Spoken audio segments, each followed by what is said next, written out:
नमस्कार, मेरा नाम है ओम प्रकाश यादव और आप देख रहे हैं वॉइस ऑफ रिपब्लिक। 30 जनवरी को राष्ट्रपिता महात्मा गांधी की हत्या कर दी गई थी और उसके बाद से इस दिन शहीद दिवस के रूप में राष्ट्र उनको याद करता है। बिहार में पटना में इस दिन एक राजकीय समारोह में बापू को श्रद्धांजलि दी जा रही थी। उसी बीच में फिर से एक बार मुख्यमंत्री श्री नीतीश कुमार जी की एक अजीबोगरीब हरकत सामने आ गई। आप इसे देखिए।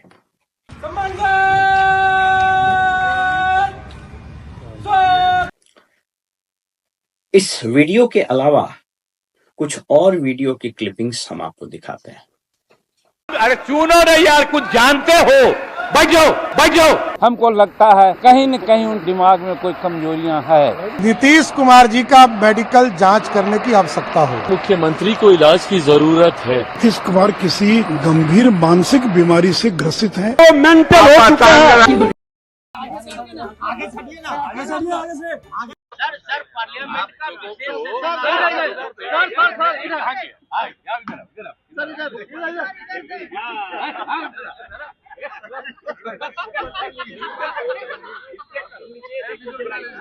पुजारी है।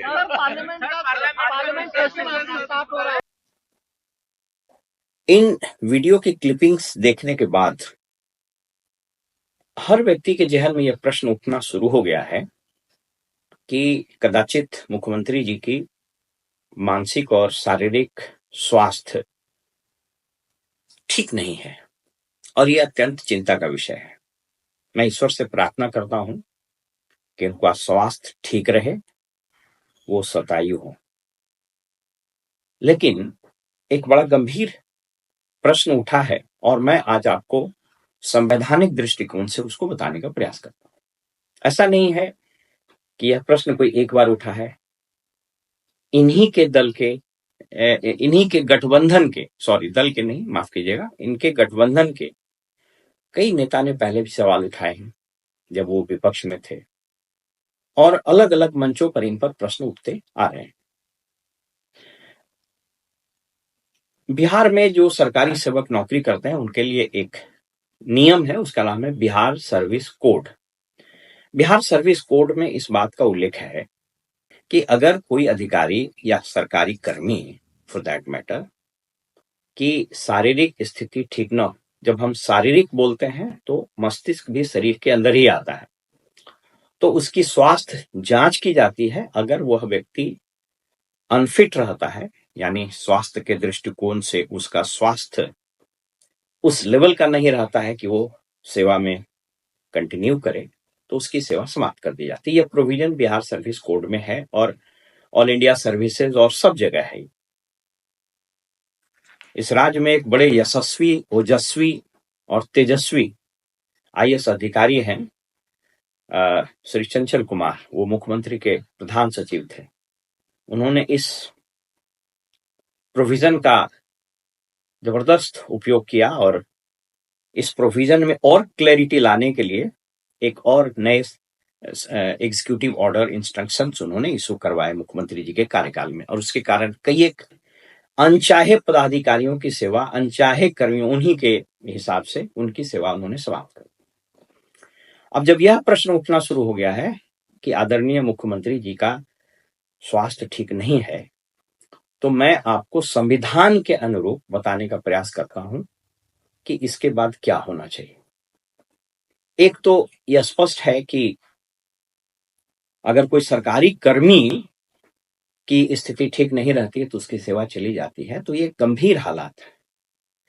इस राज्य का 14 करोड़ आबादी जिस मुखिया के सहारे है, उस मुखिया की स्थिति अगर ठीक न हो तो ये अत्यंत चिंता का विषय है।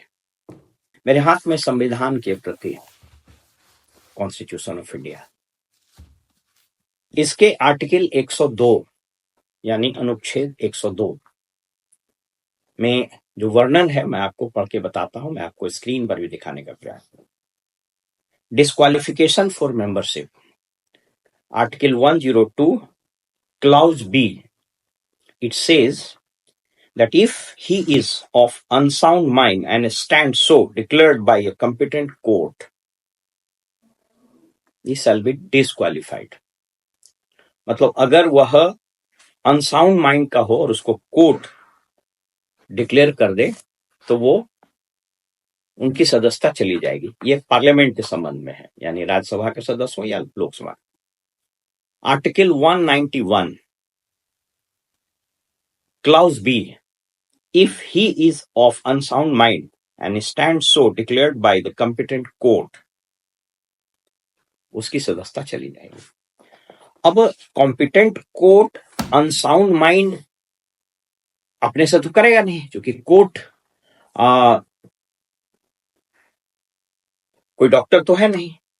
अब इसके जो भी प्रोसीजर अपनाए जाए, लेकिन यह गंभीर प्रश्न उठना शुरू हो गया है अब, इसलिए कि राज्य की समस्त जनता और हम सभी नागरिक चिंतित हैं।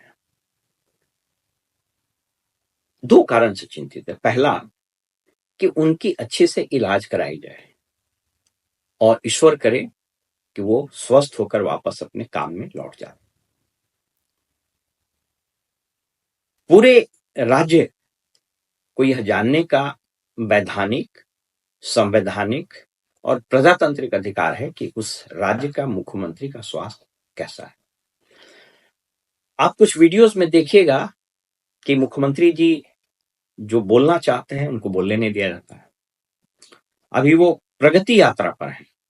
मुझको कई नागरिकों ने बताया, कुछ अधिकारियों ने, कुछ राजनीति से संबंधित रखने वाले लोगों ने बताया कि उनको समझिए कि इनका जो कॉटरी है, किचन कैबिनेट है, जो अभी सत्ता का मलाई, सत्ता का सुख भोग रहा है, वो उनको 50 फीट से आगे नहीं जाने दे रहा है।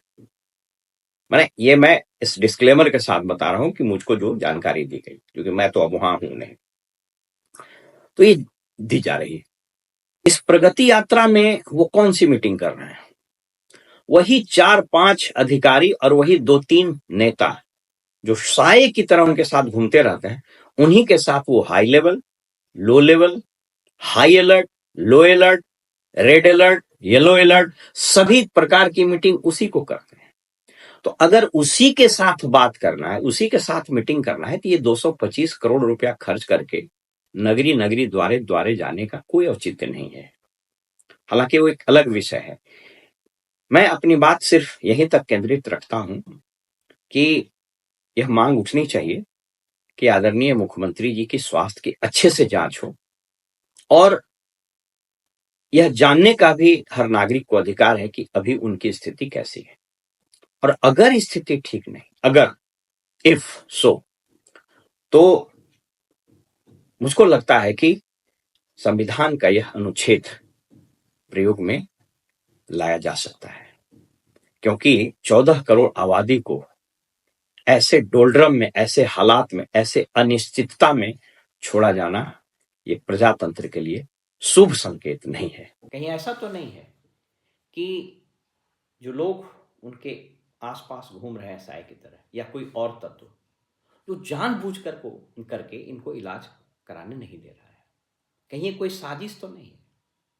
क्योंकि आप इस तरह की साजिश राजनीति में अब बहुत आम बात हो गई है। पुराने जमाने में राजा रजवाड़ों के खिलाफ तो इस तरह की साजिश महलों में रची जाती थी। तो ये अत्यंत दुर्भाग्यपूर्ण सत्य जैसा प्रतीत होने लगा है। लोगों के मन में आशंकाएं जन्म लेने लगी है कि कहीं ये तत्व इनका सही से इलाज तो नहीं करने दे रहे हैं, क्योंकि दिक्कत यह है कि इनके साथ तो कोई परिवार भी नहीं रहता है, पुत्र कहाँ है हम लोग को पता नहीं है। इसलिए इनका ये पब्लिक डोमेन में ये बात आनी चाहिए। बड़े बड़े राजनेताओं या बड़े इंडस्ट्रियलिस्ट का अगर तबीयत खराब होता है, जिस पर इन्वेस्टर्स का भविष्य टिका रहता है, तो स्वास्थ्य बुलेटिन जारी किया जाता है। तो इनकी भी स्वास्थ्य बुलेटिन जारी हो, और अगर ऐसे तत्व कोई जो इनका इलाज नहीं होने दे रहा है, उससे इनको निकाल के लाने की जरूरत है और इलाज हो, और ईश्वर करे कि यह स्वस्थ होकर के वापस आ जाए। फिलहाल में इजाजत दीजिए और आप देखते रहिए वॉइस ऑफ रिपब्लिक। नमस्कार।